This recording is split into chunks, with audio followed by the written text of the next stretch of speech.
Fry pan तापायला ठेवला आहे, त्याच्यात 1.5 पळी तेल ओतलेलं आहे. आपलं तेल तापलेलं आहे, त्यामध्ये कढीपत्ता, मिरची आणि लसूण हे टाकून घेऊया. मी लसूणची साल काढली नाही आहे, तुम्ही पाहिजे तर लसूणची साल काढून पण घेऊ शकता. इथे तिखटवाली मिरची घेतली आहे, तुम्हाला पाहिजे तर तुम्ही बिना तिखट मिरची पण वापरू शकता. आता त्याच्यात आपण टाकूया 1 कांदा. कांदा चांगला आपल्याला परतून घ्यायचा आहे.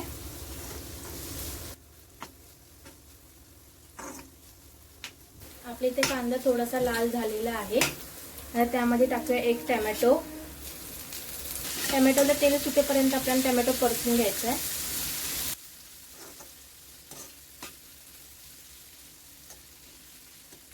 याच्यावरती 2 मिनिटांसाठी झाकण ठेवूया. झाकण काढूया. मी मध्ये एकदा झाकण काढून मिक्स केलं होतं. अजून आपल्या टोमॅटोला तेल सुटलं नाहीये. बिना झाकण मारता आपण टोमॅटोला त्याचं शिजून देऊया.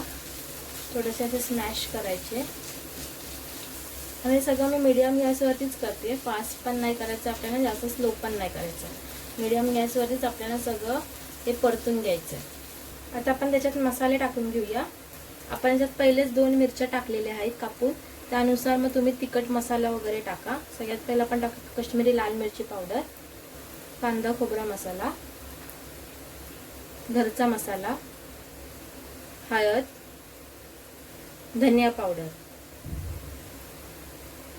आता हे सगळे मसाले आपण मिक्स करून घेऊया.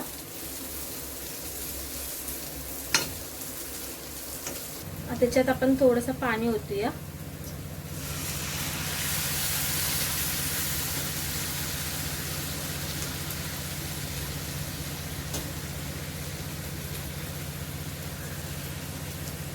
अजून थोडंसं ओतूया. मी अर्धी वाटी पाणी ओतलेलं आहे. चवीनुसार मीठ टाकूया. मिक्स करून घेऊया. मी ते 3 अंडी उकडून किसून घेतलंय. आपण चीज किसतो त्या किसने किसून घेतलंय, ते टाकूया. मिक्स करून घेऊया. हलक्या हाताने आपल्याला मिक्स करून घ्यायचंय. तर तुम्ही इथे बघू शकता पूर्ण भाजी सुक्की झालेली आहे. मसाला पण छान अंड्याला लागलेला आहे. त्याच्यात तुम्ही कोथिंबीर तुमच्याकडे असेल तर टाका, माझ्याकडे नाही आहे म्हणून मी नाही टाकली कोथिंबीर. आता आपला अंडा घोटाळा हा सुक्का झालेला आहे. तुम्हाला थोडंसं ग्रेव्ही पाहिजे असेल तर एकदम थोडंसं पाणी टाकून तुम्ही मिक्स करू शकता आणि थोडं ग्रेव्ही टाईप पण करू शकता. आपला अंडा घोटाळा झालेला आहे. आपण गॅस बंद करूया.